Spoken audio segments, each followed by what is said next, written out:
ए लड़ई नीति नैतिकता एवं आदर्शर पेशारे मुझे डाक्तर आपण मैंने समझ जानी लोकों सेवा करने मो कार्य केवल नुहे मो धर्म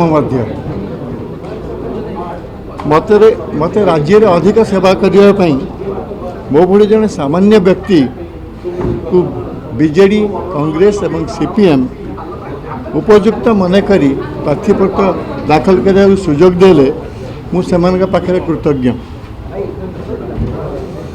आपण जानिथिबे ये पार्टी मुखिया माने निष्पत्ति नेले एवं मुझे मुखिया मान को हाईकमांड मान को कृतज्ञता जनाऊँ।